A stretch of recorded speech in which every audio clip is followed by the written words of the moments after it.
Yan ni Bunso Martin, ay ni Tito Martin. Tito, bakit Tito? Kasi, follow nyo po mga explain mo. kabunso. Ayan, follow nyo po siya sa kanyang TikTok. Ayan, Martin Ayan. Escudero. Makikita nyo po doon yung mga content niya. Tama, tama. Bakit nga po pala, Tito?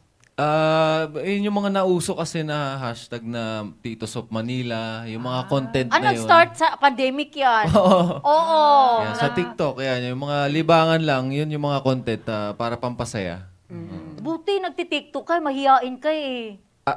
Parang 1 month ko lang siyang ginawa, tapos naging busy na rin sa ibang bagay. Pag may time lang. Ngayon po, ano po yung pinagkakabalahan niyo, Bunso?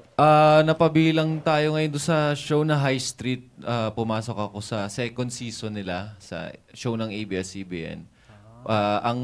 Nabigyan ako ng magandang karakter doon. Pasalamat din ako sa ABS dahil yung binigay nila ay napakalalim na karakter as Direk Damian. Medyo bad guy tayo doon. Ay, Pero sa personal, oo, parang nag-iilaw yung kanyang ulo. parang may hilo. Parang may hilo. Parang, Anghel eh. parang si ano, Pagkausap. yung santo Sige, na, kaya ba yun? yung santo na Pilipino, Ano? Lorenzo. Oh. Saint Lorenzo. So, mayroon na tayong soon na Saint Martin. Kasi di ba, parang ganun. Saya. Kasi hindi ko nga maano-ano kasi di ba nakaganon siya. Parang nga, ikaw nang sabi, parang may bilog dito. Oo nga. Kaya nga, karespeto eh. Oo. Ano Ayan pa? pa naman Ikaw, gusto ano ko. ma- ano Nacha-challenge ako dyan eh. Ikaw, ano matatanong mo Hindi sa kanya? kasi si Martin kasi, tanong muna natin, ilang taong ka nag-start sa showbiz? Bata pa ako, nag-try ako. Una akong nabigyan ng pagkakataon sa Magandang Tanghali Bayan pa. Magandang Tanghali Bayan, MTV. MTV. Yes, binigyan kami ng grupo ni Mr. M. Sumasayaw kami every Friday. Nakasama ko si Tito Arnel. Kaya nagiging close sila ni admin Arnel Ignacio. So Kasi doon, dancer si Sir. Ngayon, sayang, hindi po pwede tayo mag-ano dito. magpasayaw. Hindi na rin siya tito na siya eh. Long TikTok time lang ago. siguro. TikTok lang siguro, oo. Si Miss Kiana, nakikita ko rin noon eh. Nagkakasabay din kami. Kasi mag-guest din ako doon. Oo. So, wala pa naman kami pagnanasa noon dahil bata pa siya Malayo noon. pa yung mundo namin. Oo. Malay natin, baka hatid natin pa uwi. Hindi, basta may ano din kami, may project din kami together. Oo. Yes. So, yun nga, ilang taong ka nga nung bata ka, anong nag-start ka? Start ako siguro mga 12, High school, 12, ay, 13. Ay, bata pa talaga. So, nabilong siya sa child actor. Oo, tapos nagiging teenage heartthrob.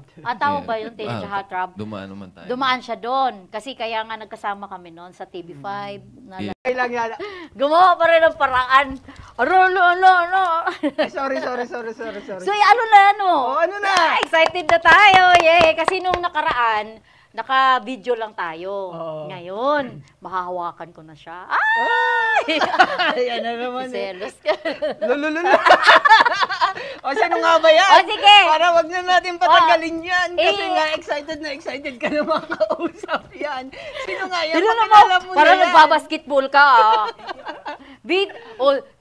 Ay, social tayo dito. Ano? Sabi ni Direk, may BTR daw. May BTR. BTR Play muna the tayo. BTR. Oh, BTR! Yes! Nag-transmission Ayun na, pa po kami ni-reveal na ni Direk. Hindi mo lang inantay. Martin Escudero! Salamat po sa KKK, ayan, sa pag-imbita sa akin. Ay, bakit pag kayo magsabi ang ganda? Pag Ba't ikaw? sa akin KKK? Nagbabalik po ang... KKK! Ayun, welcome Martin! Thank you Salamat. so much na pinagbigyan mo kami. Naku, karangalan po na maimbita ako sa show nyo. Ay, parang kasi, alam mo ba si Martin, galing yan sa mga malaking network. Yes. Oo, tapos nakakatuwa na nag-ano siya, na ang aga-aga niya dito. Sign kasi yan na respect At at saka professional. professionalism. So, Oo. ibig sabihin talagang alagang-alaga niya yung ganyang trabaho. Natutunan niya yan dahil malalaman natin mamaya kasi alam ko, bata pa siya, nakasama ko na rin siya. Walang nangyari. Pero kanina Walang iba nangyari kasi... Ayan na naman tayo. Iba yung titig mo kanina eh. Walang nangyari noon. Oh, Kasi tapos? nakasama ko lang siya. Ba't ka ngayon ganyan mag-iisip Kaya, ngayon? diba Hindi ka ganyan. girl. Nakasama ko siya noon, Oh. kaya alam ko, nung bata pa siya, na-train Oo. na talaga siya to be a professional artist talaga. So, kausapin natin, ikaw, mayroon ka bang mga, kakamustahin mo na natin si Martin. Kamustahin mo yun.